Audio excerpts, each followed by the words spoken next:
Quiero reflexionar sobre el evento tan importante que es para México la celebración del día 12 de diciembre.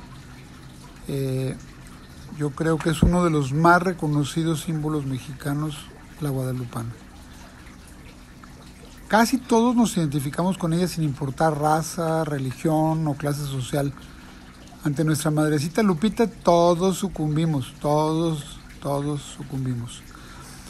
Al estudiar la narrativa de su aparición formulo las tres hipótesis que al menos yo considero posibles, aunque alguna realmente parezca increíble para algunos.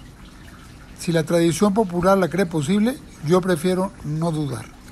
Así que hablando de nuestra Tonantzin en Guadalupe, a continuación presento las tres más creíbles hipótesis para mí. Primero, que los conquistadores españoles, conociendo las tradiciones del pueblo, escribieron una historia y eso les facilitó seguramente sus labores de conquista. Esa es una opción. La segunda posibilidad de esta historia es que los pueblos conquistados pintaron y presentaron la imagen para conservar sus tradiciones. Eso lo creía Bernardino de Sahagún.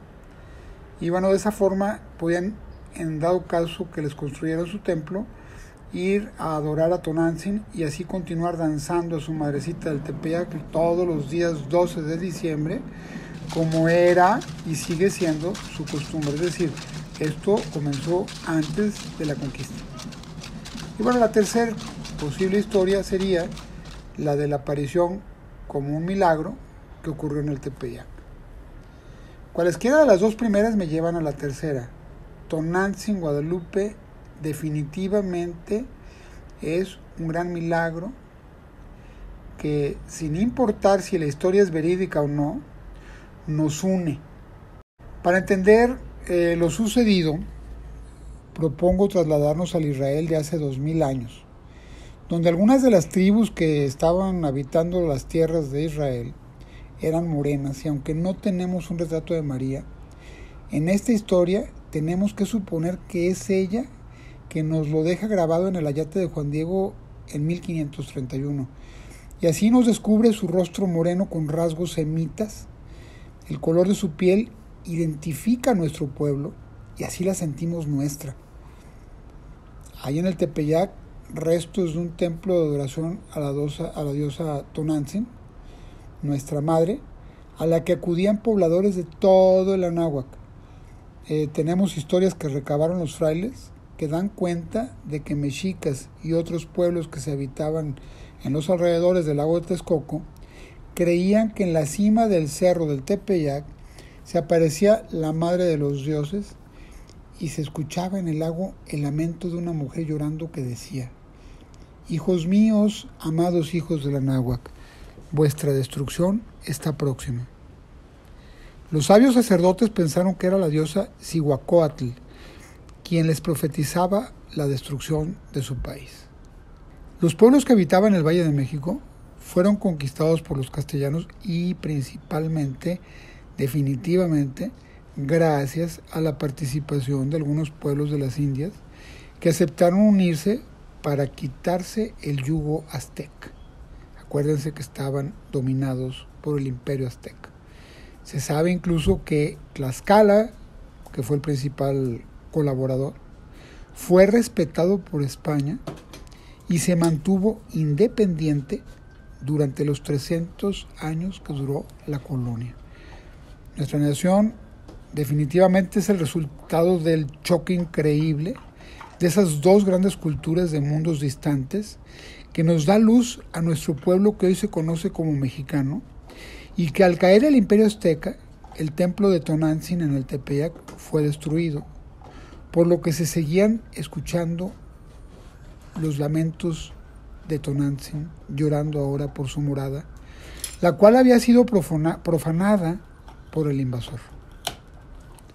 Tenemos una relación simbólica que nos lleva a una evolución de la concepción misma de la deidad, que de lamentar la destrucción de su templo, se manifiesta poco después frente al indio Juan Diego y le dice que es Tonantzin, su madrecita.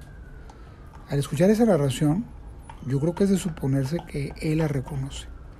Es ella, la que sufre por sus hijos mexicanos, que lo elige como hijo predilecto, él que es el más pequeño según le dice, y le ordena ir con el obispo llevando unas rosas en su tilma, mismas que al caer revelan una imagen única y unificadora que nos identifica a los mexicanos. Es ella, es nuestra madre, es Tonantzin, y al mismo tiempo es María. Con ella se une este gran pueblo, es morena como los lugareños, pero también como Jesús. Es ella plasmada en la tilma burda del indio Juan Diego. La pintura contiene elementos de ideas totalmente prehispánicos, representados con insignias católicas y retóricas como la flor y el canto, que es desde nuestra perspectiva occidental una de las filosofías más avanzadas del mundo náhuatl. El culto a nuestra Madre Guadalupe, Tonantzin Guadalupe, ya no es de cuestionarse, mucho menos si son verídicas sus apariciones. El núcleo efervescente de esta historia épica radica más bien en ese profundo sentimiento religioso que viene de cientos de años antes de la conquista para los dos pueblos, que finalmente nos unió como mexicanos hace casi 500 años y continúa llevando millones de personas a la basílica como hoy los está llevando, a pedirle favores mediante sacrificios, danzas y rezos. En esencia, intervenciones milagrosas para ayudarnos a sanar nuestros males. La fidelidad devota no demerita el culto a Tonantzin Guadalupe, al contrario, la enriquece ya que aporta elementos verídicos y espirituales de una raíz plenamente originada desde nuestros antepasados mexicanos y españoles, la tradición de la fe, el ritual y el mito, y de nuestras ricas culturas náhuatl y castellanas. Al mexicano, quien se ha visto desnudo cultural como espiritualmente, al quedarse en medio de sus profundas raíces indígenas y los paradigmas impuestos por la religión católica y la visión occidental del mundo, aunado a la cultura moderna estadounidense de la cual ya se encuentra impregnado, solo lo salva la fe.